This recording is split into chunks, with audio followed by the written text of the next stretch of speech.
Utilisez le Daily Action Planner, que ce soit dans la vie personnelle ou dans la vie professionnelle, pour à la fois s'organiser et réduire la charge mentale. C'est l'objet de cette vidéo. Restez avec nous.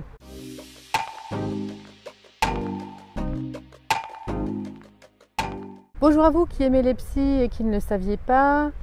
Aujourd'hui, j'accueille Marie-Laure Lahouste, qui est consultant, formateur, coach, et qui, dans ce cadre-là, dans le cadre de l'écriture d'un livre qu'elle a publié avec Soisic Julien, va nous présenter ce qu'est cet outil. Cette vidéo fait partie de l'onglet Travail de la chaîne Psycho pour tous. Alors Marie-Laure, peux-tu éventuellement dire qui tu es? Je m'appelle Marie-Laure Lahouste, je suis formatrice, consultante et coach. Mon métier, c'est d'ouvrir le champ des possibles et mon souhait, c'est vraiment d'accompagner les personnes avec beaucoup de bienveillance et d'exigence pour les aider à identifier leurs forces, leurs ressources, leurs talents, leurs qualités, parce que j'ai la conviction que quand on se sent capable, tout devient possible. Merci pour cette belle présentation. Alors, qu'est-ce que cet outil en fait et comment tu l'utilises? En quoi il te paraît intéressant à présenter aux personnes qui nous regardent? Alors, le Daily Action Planner, il a été mis en place, créé par une américaine qui s'appelle Angela Giakim, qui est entrepreneuse. Et qui a mis en place cet outil, cette méthode pour planifier à la fois de façon efficace, mais aussi de façon motivante. D'accord, et comment elle s'y est prise alors du coup? Alors comment elle s'y est prise? L'idée, c'est première étape, de commencer par lister toutes les tâches que je dois accomplir dans la journée. Le fait de lister, ça va aussi me permettre, moi, d'oublier et de me libérer la tête, de diminuer la charge mentale. D'accord. Donc, une fois que j'ai listé toutes les tâches que je souhaite effectuer dans la journée, eh bien, parmi toutes ces tâches, je vais choisir ce qu'on appelle, ce qu'elle a appelé, 3 mauvaises herbes. Les 3 mauvaises herbes, c'est les dossiers un peu, j'ai pas très envie, ça me motive pas beaucoup, c'est un peu mon caillou dans la chaussure, enfin, c'est la chose peut-être que je reporte depuis un certain temps. Une fois que j'ai choisi ces 3 mauvaises herbes, je vais choisir 3 petites graines. Les 3 petites graines, c'est 3 dossiers qui, pour le coup, me boostent, me motivent, me donnent envie, me donnent de l'énergie, que je trouve motivant. Donc je choisis voilà, ces 3 petites graines. La 4e étape, c'est que je vais planifier. Je vais planifier mes 3 mauvaises herbes et mes 3 petites graines dans la journée pour pouvoir les réaliser. Et enfin... Ouais, pardon. Vas-y. Et enfin, dernier point très important, je vais célébrer. Alors, célébrer, ça veut dire quoi? Ça veut dire que je vais m'octroyer un temps pour moi, un temps de ressourcement. Alors, ça peut être une activité que j'aime faire, ça peut être un rituel.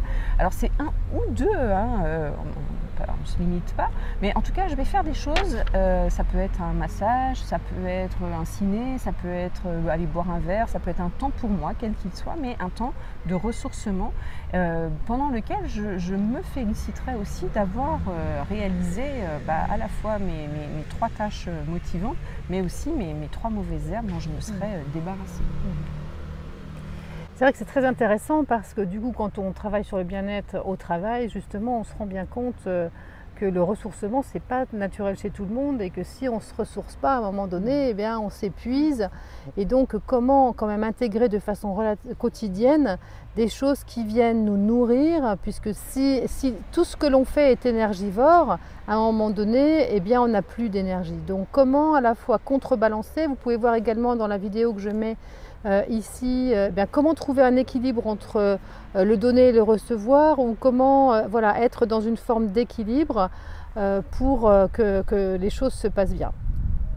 Est-ce que tu peux donner un exemple concret, un exemple par exemple pour le travail, et puis un exemple que tu peux toi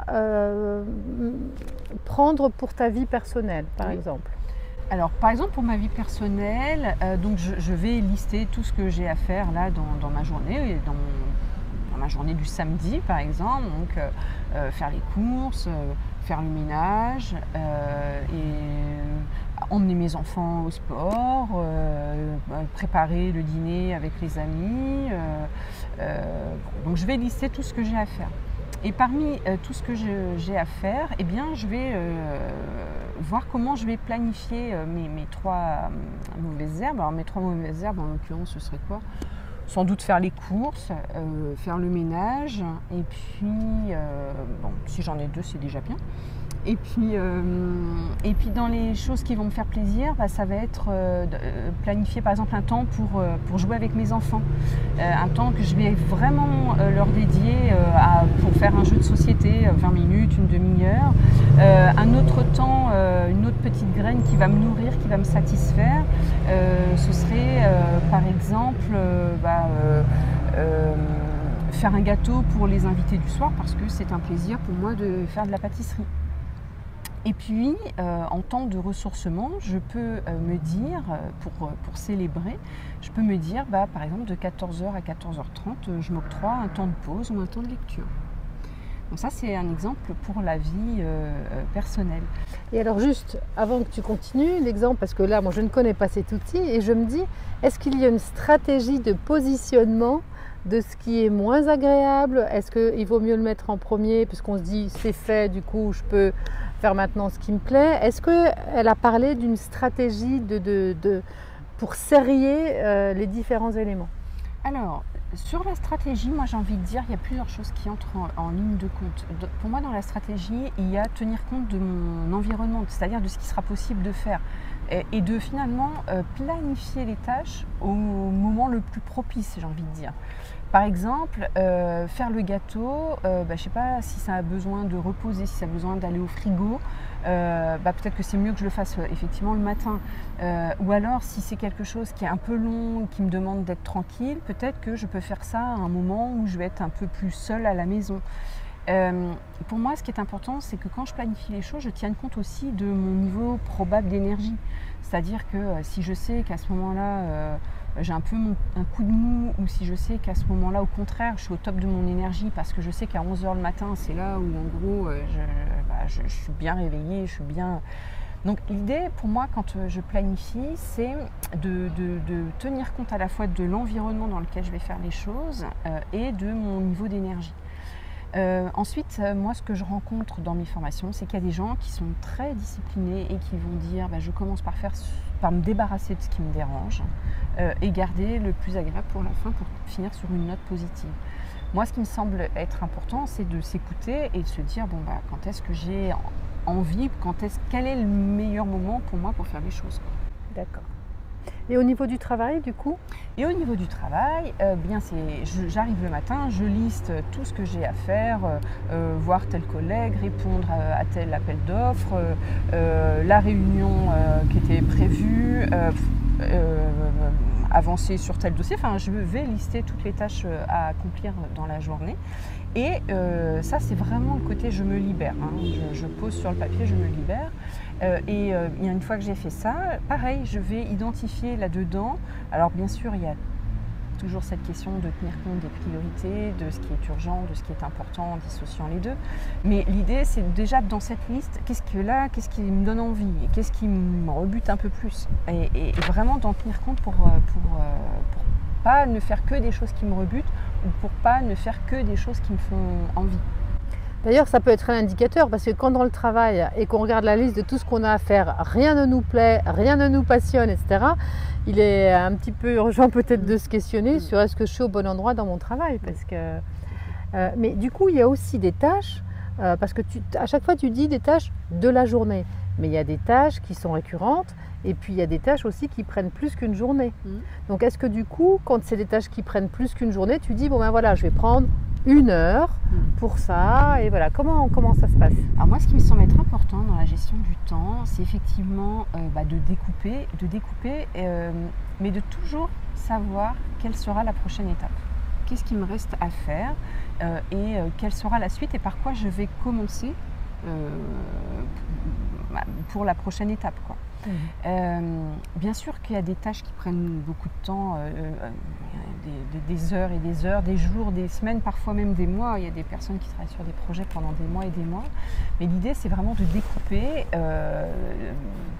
de découper et puis d'organiser voilà, son temps, comme je disais tout à l'heure, en fonction de l'environnement, en fonction de mon biorhythme. Et même à l'intérieur d'un projet, il y a des choses qu'on aime faire et il y a des choses qu'on aime moins faire. Ok. Tu en parles certainement dans ton livre Pro en gestion du temps, Oui, certainement. Hein, donc tu as coécrit avec Soisic Julien. Avec Soisic Julien. Que vous pouvez éventuellement, on mettra les coordonnées en commentaire de ce livre. Donc ce livre, au-delà de présenter par exemple cet outil, c'est quoi donc? C'est 58 outils, c'est ça? Donc c'est un livre qui fait partie d'une collection qui s'appelle Pro-An, édité chez Vuibert, et donc qui contient 58 outils, 10 plans d'action. Et l'idée de ce livre, c'est vraiment comment gérer son temps, comment gagner en efficacité, mais surtout en sérénité. Donc comment je peux m'organiser pour gagner du temps et de la souplesse dans mon organisation et de l'efficacité et de la sérénité. Voilà, ça pour moi c'est ça qui est important. Parce que là tu parles de pour gagner en efficacité, mais tu as écrit aussi pro en efficacité professionnelle. En efficacité professionnelle. Efficacité professionnelle et gérer son temps. Oui. C'est deux trucs. Hein. Voilà. Alors, si nous avions à résumer ce qu'est le Daily Action Planner. 1. Il faut lister toutes les tâches que l'on a à faire dans la journée, de manière à réduire la charge mentale. 2. Choisir les 3 mauvaises herbes, c'est-à-dire les 3 choses qui nous pèsent. 3.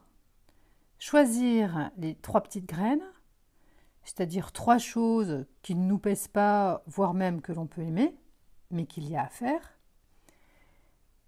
4. Planifier dans la journée les mauvaises herbes et les graines, de façon à ce que ce soit le mieux possible pour vous. Et 5. Célébrer, c'est-à-dire avec quelque chose qui n'est pas à faire, mais qui nous fait du bien pour nous ressourcer.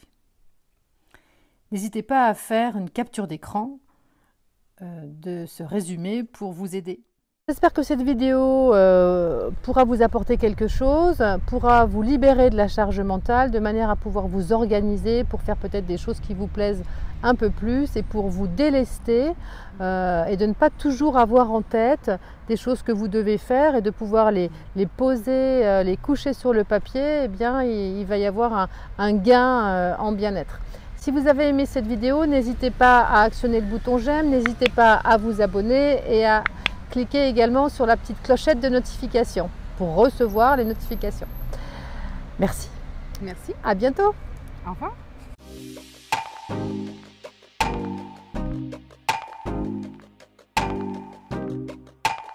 Donner. Oh mon Dieu.